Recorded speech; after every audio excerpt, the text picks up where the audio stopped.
Welcome back to Conservative Conversations. I'm your host, Reid. And I'm Frank. Today we're going to be talking about the lawsuits against Trump are falling apart, who might his VP pick be, and more. So let's get started.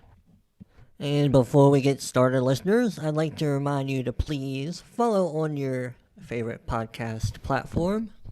And you can also subscribe on our YouTube channel. We would greatly appreciate it. And to get started, I believe Frank is going to kick it off for us.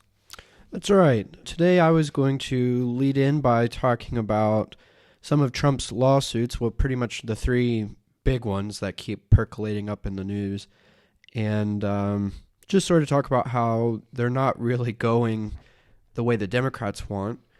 And it seems like every day I keep waking up, there's new headlines about these cases. And some of the folks on MSNBC and some of these other more liberal outlets have started to become a little unhinged, maybe. I mean, that word gets thrown around a lot, but I put in my notes they're starting to sort of freak out. Yeah, they're kind of getting desperate. Yeah, getting desperate, exactly. That's a good one. But there have been some really interesting developments. The first one that I'll mention is because I don't really have a lot of notes on this, but Fani Willis in Georgia, she's being considered for disqualification at at Trump's request. That's actually being done. She is being considered for disqualification. You know, something to do with she put her boyfriend in charge of something, and they've been flying around and doing things. She has a campaign going on right now too, so I don't know. It just looks very politically motivated, what she's been doing. And so that's being called into question, and she is being reviewed. So I sort of hope that she will be thrown off the case and that it looks bad for her campaign. But another one that's interesting is that Jack Smith, with the classified documents case, he admitted in court filings to misleading Judge Cannon about some things that they had previously testified to about the handling of these classified documents. And that's what caused, I'm sure our listeners and you probably know that case was put on an indefinite hold now. But that's a big part of why it's being put on an indefinite hold is because Jack Smith admitted in court filings, so in writing, that they basically lied to the court, misrepresented themselves. And it's all about how when, the FBI and the federal agents showed up to Mar-a-Lago and were taking an inventory of these documents, they sort of staged certain pictures that have been released to the public. Like there's a couple of pictures that have been floating around. I'm sure members of our audience have seen them, where they have the documents laid out in a pile on the floor, and there are these cover sheets that say classified or top secret on them in big red lettering. And those were staged because the documents in Trump's possession didn't have those cover sheets.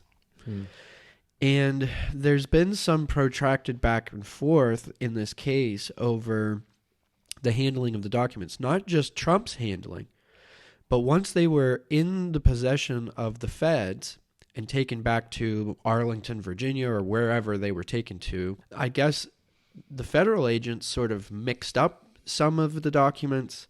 Documents that were in box A maybe wound up in box B, or certain things got changed because they mishandled classified information. Exactly.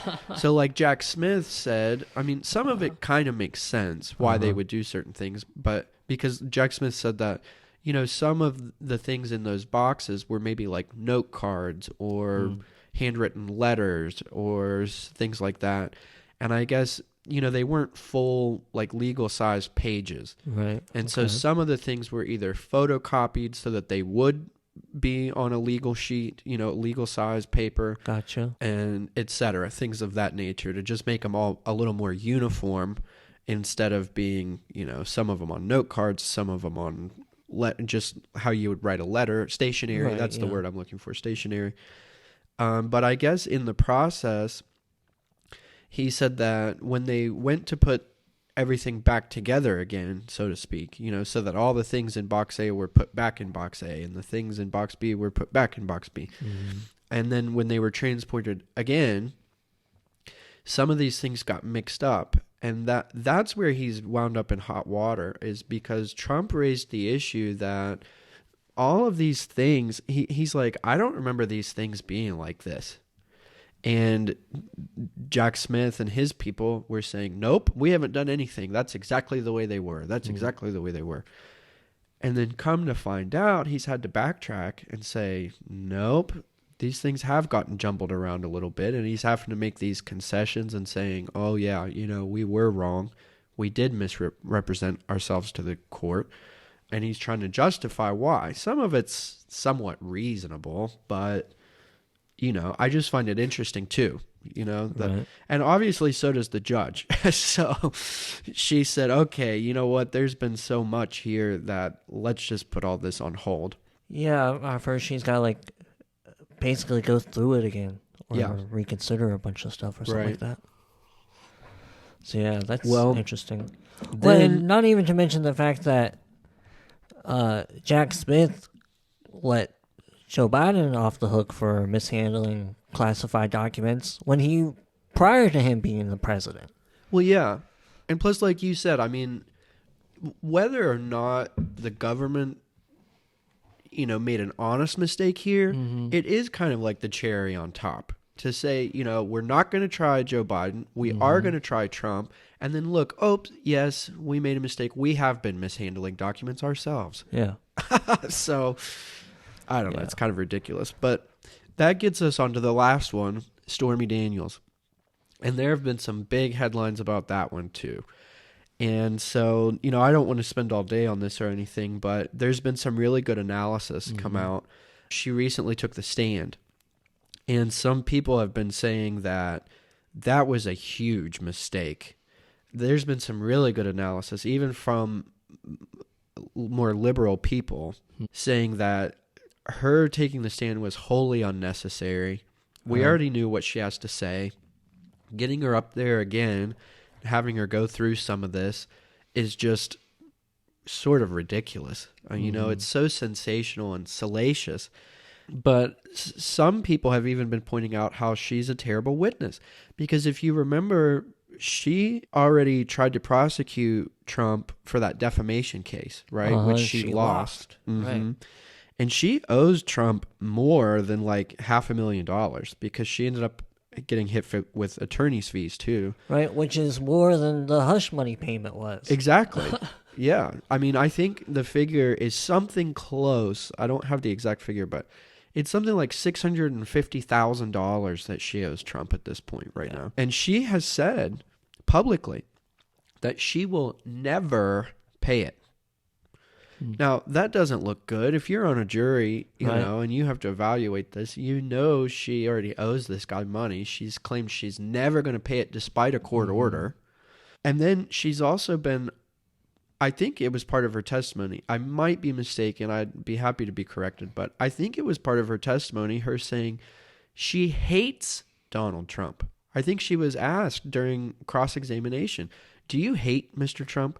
And she said, yes.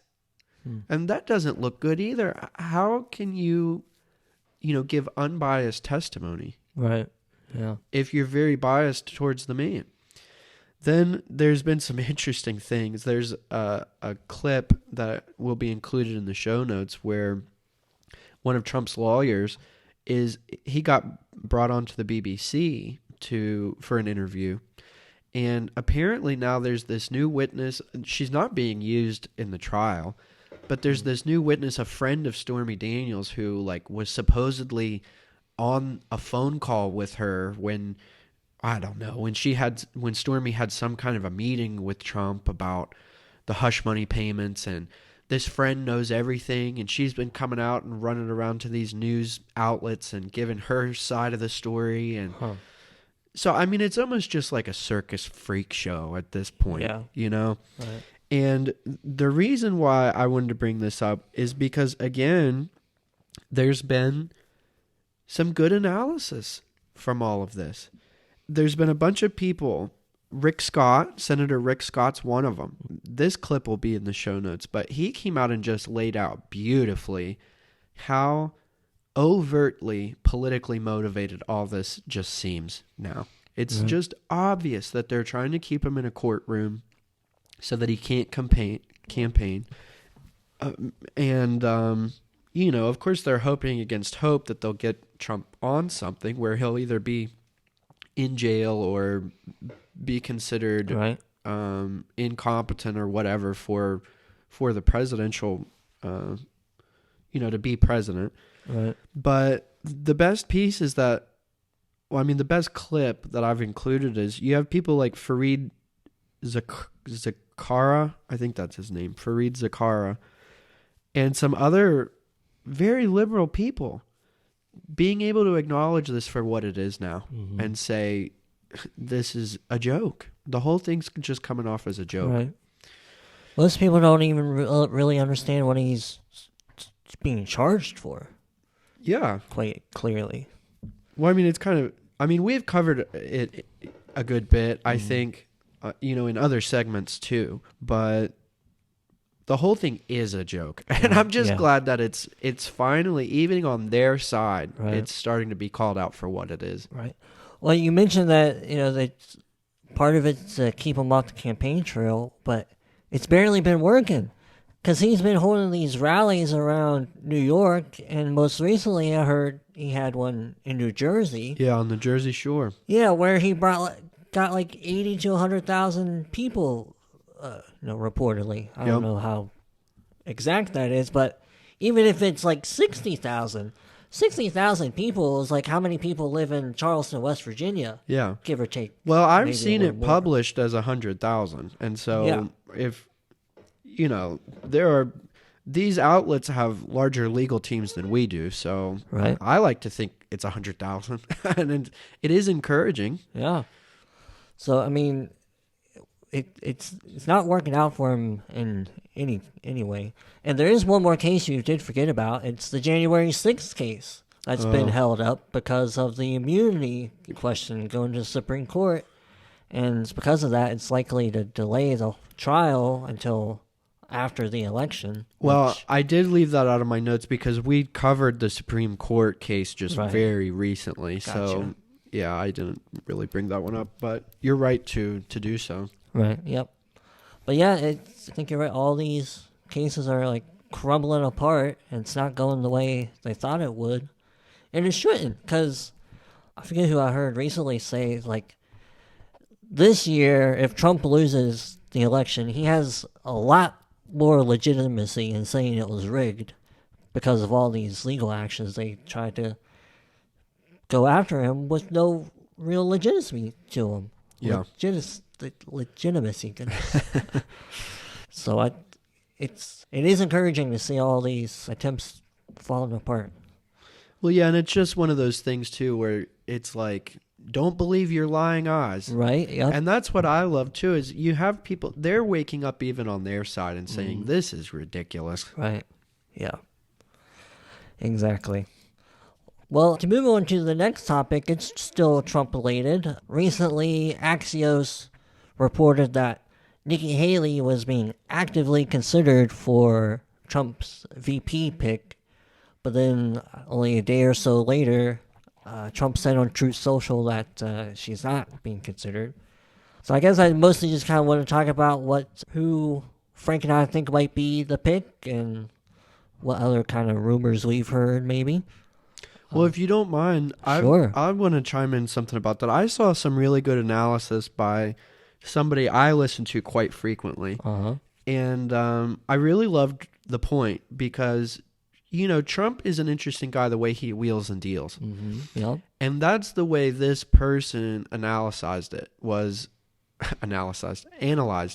to say that it was never really serious, even for the 24-hour window or whatever it was that it was out there. Yeah. It was just sort of a way to try to make amends and bring the party together you know, just to sort of bring Nikki to the table and get her to stop this, because I guess still, even though the nomination is over, you know, she doesn't have the nomination or whatever it is, there's no hope for her. That's it. There's really no hope for her.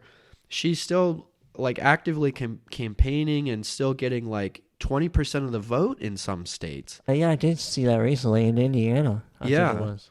So I think it was more, I mean, it made sense to me to think of it that way, that he's just trying to bring her to the table and sort of put an end to this infighting within the party, or however you might phrase that, you know? Right. Yeah, I think supposedly he's going to make the announcement before the convention, which is in July, so it's coming up soon. And I'm not really sure who I think he might pick. You and I recently kind of both talked about Ron DeSantis being a good pick. Yeah. Which I would definitely be glad to see it, but I'm also, I don't know, I wouldn't say not sure about it, but a lot of Floridians like what he's doing down there, so I'm sure they'd love to see him finish out his term to help hopefully re-elect the next Republican governor after his term. I really like the Ron DeSantis idea. Yeah. Because I like the idea of, I mean, what would it be, a 12-year Republican rule? Oh, yeah. Assuming he gets 8 years. Yeah, I mean, if he were groomed, if we got to see him for 4 years in action as VP, and then basically just step right into the role, you know, get a promotion up to president, I mean, that's a beautiful idea to me. Yeah, it definitely would be. And I don't know who else would best be able to do that. You know, somebody else, it might be more of a fight for them to get the presidency. Yeah, because I feel like if it's not going to be somebody that's like a Ron DeSantis type, I would imagine they would want to pick a little more strategically to try to get some voters that aren't so warm to Trump, kind of like how Mike Pence served as the pick the first time to help win over like the evangelicals and stuff like that. Yeah, but look how well that turned out. I don't think I'm just trying to say I don't think Mike Pence ended up being the best VP that Trump could have had. But other names I've heard in the past, which I'm not too sure he'll be a pick, is Tim Scott. Too sleepy. Yeah, I wish he was a little more energetic. When he is more energetic, it's kind of awkward energetic. Yeah. Like when he gets all animated like he did sometimes at the debates. But otherwise, I think he would be a decent vice president, but I just don't think he quite has the energy to match Trump, although I'm not sure how much that's required. But now I'll go to a name that we know is not going to be on the list because of some recent news, is Kristi Noem. Oh, yeah. Yeah. Goodness gracious. I think this story is kind of silly. If listeners don't know, she recently had put out a book, and the big thing about her book is she told a story about how she had to go shoot a little puppy because it wasn't being a good hunting dog or farm dog or something like that. And nobody likes hearing about people killing dogs, so I can't. To me, the biggest thing is why she even thought that was good to put in her book. Well, I've heard it hypothesized that it was her trying to make it seem like she was good at making these tough choices. Yeah. Well, I'm sure there were other tough choices in her life that she could have used as an example other than have to shoot the dog. Well, there have been other issues with that book too. And it's not, that was the one that made all the big headlines. Yeah. But there was another issue where she claimed to have met Kim Jong-un. Oh. And she's been pressed on that. And all she'll say is that part of the book has now been changed. And it's like, but did you meet him or not? Why did you have to change this part of the book? Right? She won't just say, no, you guys caught me. I never met Kim Jong-un. Yeah. Oh Instead, she just keeps saying I think she doesn't want to admit that her ghostwriter wrote the whole book for her, and she didn't really write the book. Right. I mean, even if the whole thing about shooting the dog is true, I mean, a lot of people found that to be quite controversial in itself, which I'm not necessarily going to pass judgment because I don't know. I'm more sympathetic to farm situations, being growing up near farms and such. And I know some animals just turn wild on you, and there's nothing you can do about it, really. So I don't know the story, the whole truth of the matter. So I'm not too concerned with the fact that. Yeah, I mean, I think euthanasia is a different topic for a different day, for sure. Right. But to me, the whole big thing is, like I just said a bit ago, why on earth would she have truly thought that was a great example of tough choice making that she would want to use? Who's going to find that appealing? Nobody. As she has found out.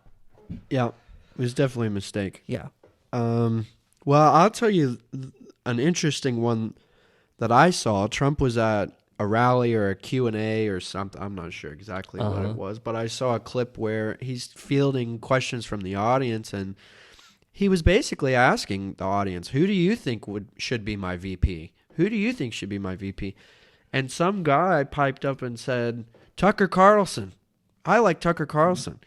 And Trump said, well, you're not the only one who feels that way.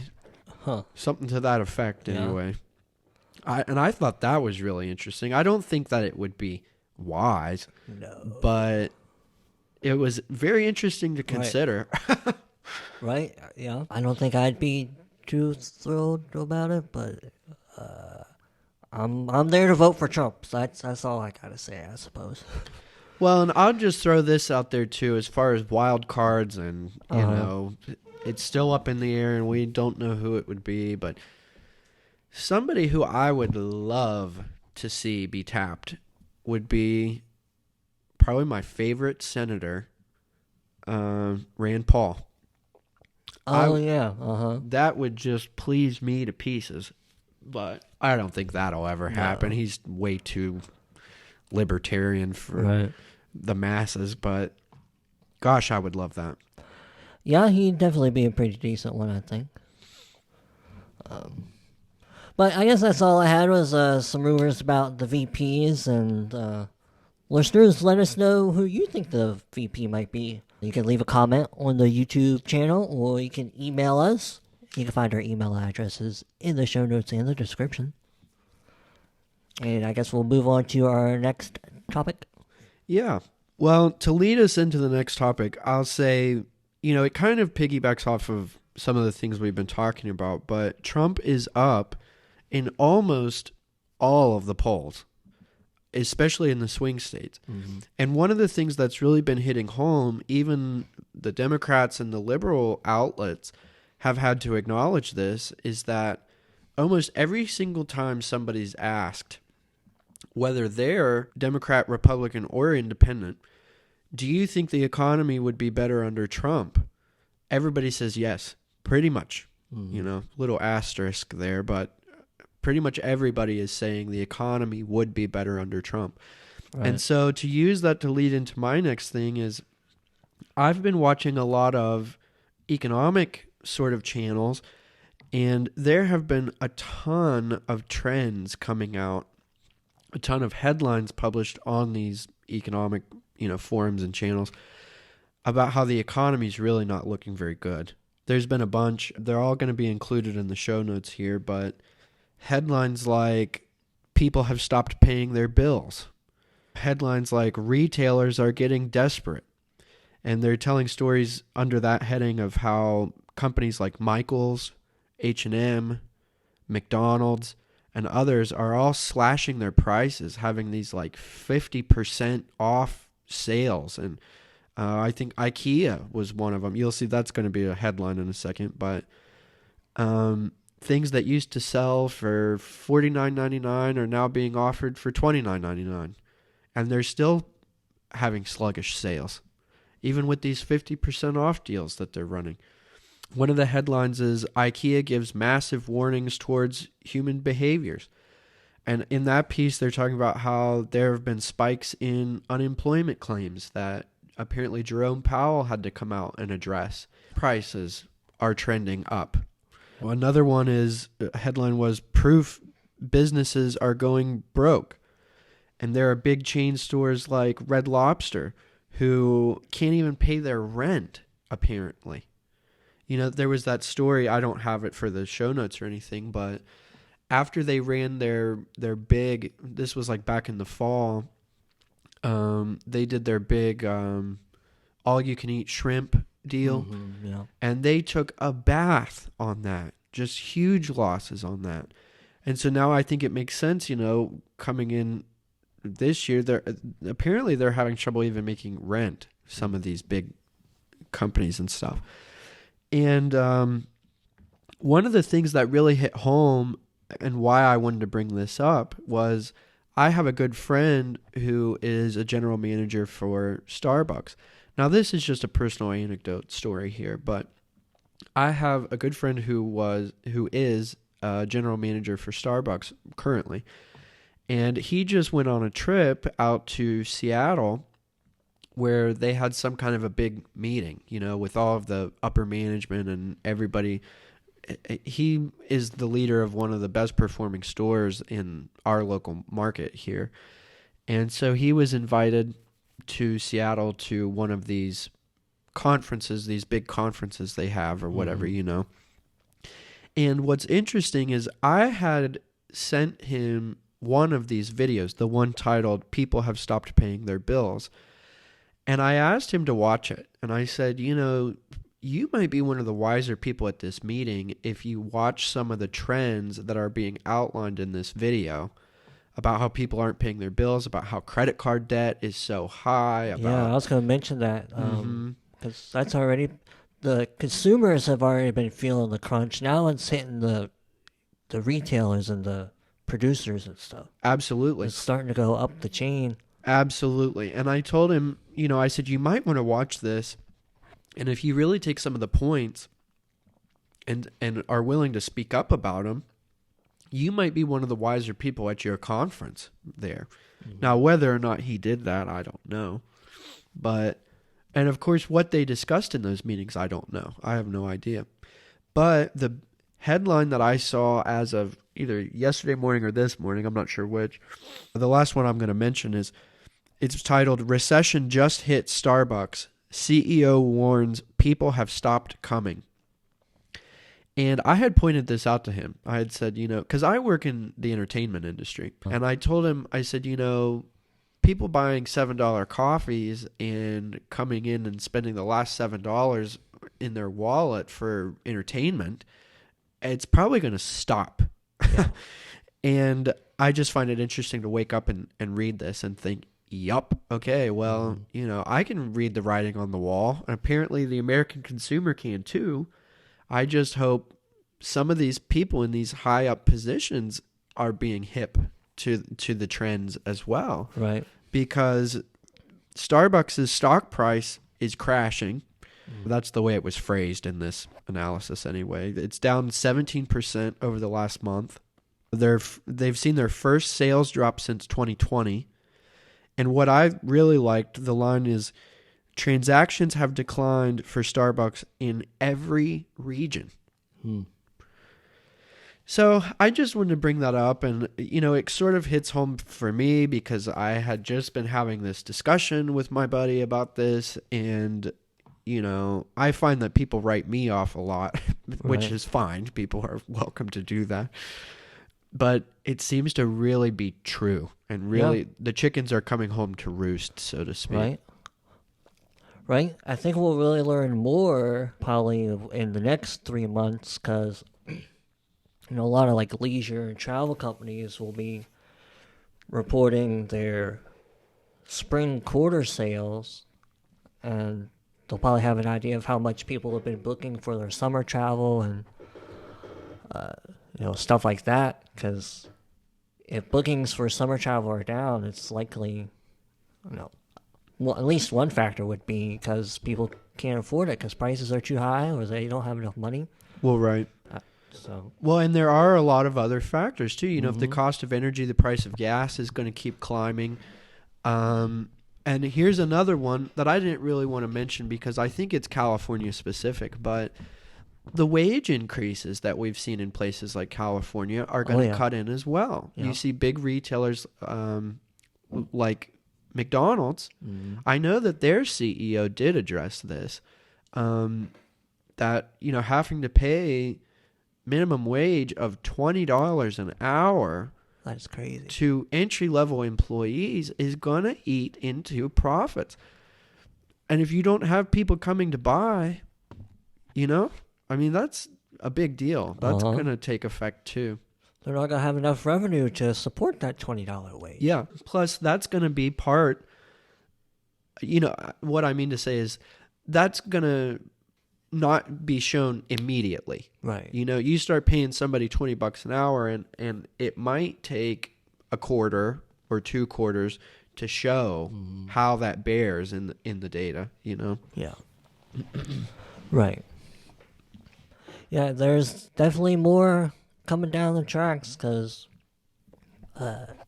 the going idea is that the feds are going to lower the interest rates, but so far they keep saying not yet because it's inflation, the rate of inflation is starting to go back up again,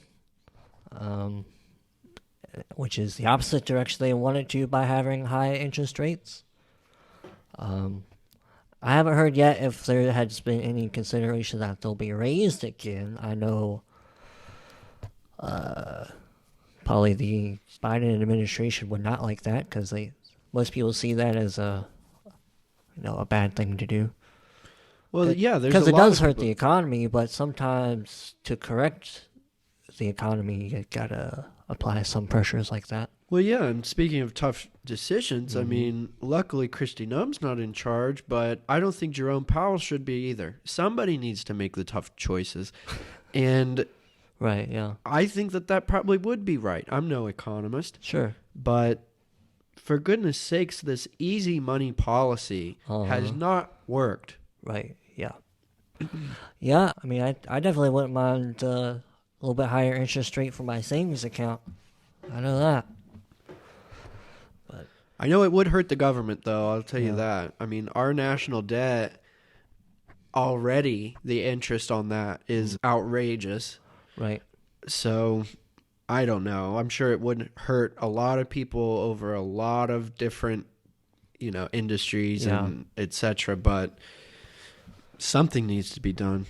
Yep, that's right. So I guess hold on to your wallets, folks, because it's going to be a bumpy ride. Absolutely. And to move into the last discussion here, it's not really particularly news related. I recently listened to Brett Baer do an interview with Senator John Fetterman, a Democrat from Pennsylvania. And I thought it was really interesting because as of late, John Fetterman has been a little bit of a surprise, at least to some people, particularly on the conservative side. Because running for office, he kind of ran as a fairly progressive person, almost more like an AOC type. But, you know, lately he's been pretty strong in supporting Israel. He's been pretty outspoken on having a secure border. I think has spoken up some about like the natural gas, liquefied natural gas leases that I think are big in Pennsylvania, and stuff like that. And I thought it was a really interesting interview, and particularly after listening to the Ben Shapiro Sunday special with Robert Kennedy Jr. that I talked about last episode. No, it definitely makes me think about how, at least for me, I'm glad I can have a certain amount of appreciation for some reasonable Democrats, such as those two, and even our old pal Joe Manchin from West Virginia. And there are certainly others, like Kyrsten Sinema, although she's registered as an independent now. I think they definitely have reasonable opinions on things, even though I still might think they're wrong on how they choose to go about it or, such. I think they're still worth listening to and hearing what they have to say for themselves. And especially compared to even more left-leaning Democrats, such as an AOC type or Ilhan Omar, or, those Democrats, because not only do I think they're just necessarily wrong on their opinions, I think they're often wrong on the facts about things. And in my opinion, they're ignoramuses. I don't think they often really know what they're talking about. And to me, they're not really worth giving my time to hear what they really have to say. So I guess I just kind of wanted to point out how it's, at least for me, it's, I think, always good to hear out what some other Democrats have to say. Well, I'll give you my opinion on it. Sure. Because I totally get where you're coming from. Mm-hmm. I'm usually willing to listen to anybody. Sure. But one of the unfortunate things, and I think you'll figure out where I'm going halfway through this, but like you, I think some of these people are just absolute zealots, and they're so fixed in their ideologies. Right. You have people like Adam Schiff comes to mind, and Chuck Schumer. Chuck Schumer, absolutely, and Blumenthal, whatever his name is, Blumenthal, Richard Blumenthal. And Jerry Nadler and others, you know. But I think one of the things that's at issue here, at least my explanation for this, why John Fetterman comes off as being reasonable, is probably because some of them actually are held to account by their people, by their populations. You know, Fetterman, Pennsylvania is a swing state and often gets very contentious. And so he sort of has more cause to be reasonable. Whereas if you look at like an Adam Schiff, I mean, what does he really have to fight for? You know, what does Jerry Nadler really have to fight for? They're pretty much just shoe-ins over and over and over, you know? And I think it's that kind of being backed by your people for whatever reason allows them to go out there and look crazy in the face and just keep going, you know? Nothing ever makes them stop and say reasonable things or take reasonable positions. They're able to just be zealots. Right. So, I mean, that would be my explanation. I bet somebody is holding John's feet to the fire, you know, in a manner of speaking. Yeah, I mean, that's certainly possible. I mean, the only thing I would say is, like I said, when he ran for office, the people voted for him on his campaign of more seemingly progressive ideas. Well, I think there was a lot going on with that, though, too. I mean, he wasn't in a perfect mental state at the time, and I think he got a lot of sympathy vote, too. I mean, maybe that's just my opinion on it, but... Right. Yeah, it's hard to say. But like I said, there's definitely some interesting Democrats out there to listen to, and I certainly wouldn't like to be the type of conservative who just doesn't have the time to listen to what any kind of Democrat has to say. So I'm glad I'm not that way, because there certainly are people like that. Yep. So, but I think it's good to listen to the crazy ones because they often expose themselves. Yeah, you know? True. That is true.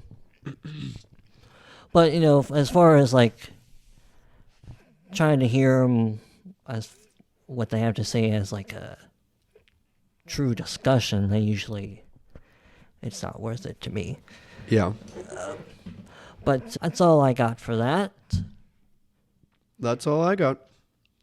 Well, listeners, if you enjoyed this great conservative conversations, please be sure to follow on your favorite podcast platform. You can find us on Apple, Spotify, Stitcher, iHeartRadio, and many more.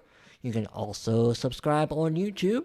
Just search at Conservative Conversations 92. We would greatly appreciate it. That's right. We hope you might share us with a friend or two. And if you'd like to support our work, you can always make a donation or subscribe. We would greatly appreciate that encouragement. And as always, we thank you for listening.